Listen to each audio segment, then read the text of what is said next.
"Am in love with my sadness," sang Billy Corgan Monday at the first of a two-night stand at a sold-out United Center. The Smashing Pumpkins leader's words have never rang truer. At a 3-hour-plus show that proved exhaustive and occasionally exhausting, the recently reconstituted group time-warped back to the 90s, a period it commercially and creatively dominated before breaking up in 2000. Yet while the music hinted at another era, the theatrical production remained rooted in the modern age. Much has transpired since Corgan, guitarist James IHJ and drummer Jimmy Chamberlin last shared an area stage as members of the same band. Corgan resurrected the Chicago-based ensemble with Chamberlin in 2005 but spent the majority of the time since shuffling personnel and searching for consistency. Despite failed attempts at reconciliation with original bassist Darcy Ritsky, Corgan ended a decade of fits and starts activity earlier this year by reuniting 3/4 of the classic lineup.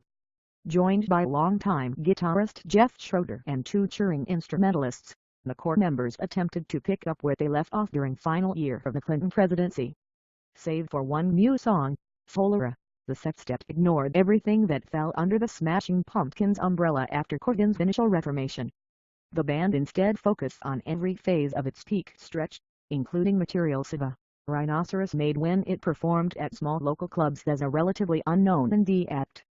Well rehearsed, hand-in-hands by Chamberlin's Dynamics and IHA's Annis, a bounty of works transcended nostalgic trappings by way of their sheer volume, genre-bending scope and underlying sensitivity.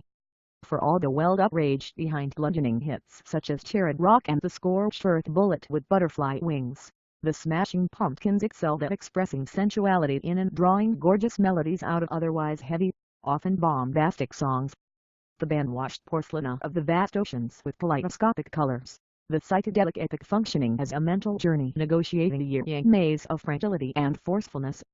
As the winding soma spoke to pain and loneliness, its soft curves and silken textures provided warm comfort. Other arrangements, whether the bright, momentous declaration "Stand Inside Your Love" or Gothic, piano-based ode to Sheila Burst with similarly ambitious strands of complexity and drama.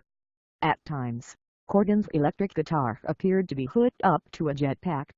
Its combinations of sustain, distortion, thrust and clarion chime conjured the sound, propulsion and majesty of the rocket soaring into the ether. He valued distinctive tones and small details as much despair than lyrics. Corgan came prepared to make a case for his legacy. So why did he seem so unhappy? The overly serious Corgan acted allergic to smiling, and his mates, in spite of thanking the crowd, retained a distant demeanor. The Smashing Pumpkins only dropped their guard on the anthemic Tonight. Not that Corgan's likeness was in short supply. An overload of highly stylized videos that accompanied songs depicted him in various roles. Ditto tarot cards, childhood photos and home movies indulgences that augmented other visual vignettes and remaster-inspired interludes.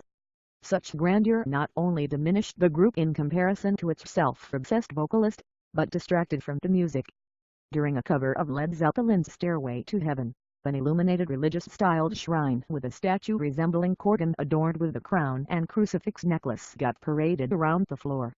In that instant, suffering for one's art took on new meaning. More coverage. Billy Corgan was in a low place before Smashing Pumpkins reunited. Smashing Pumpkins tried to include bassist in reunion, spokesperson. Smashing Pumpkins drummer Jimmy Chamberlin selling his gear online.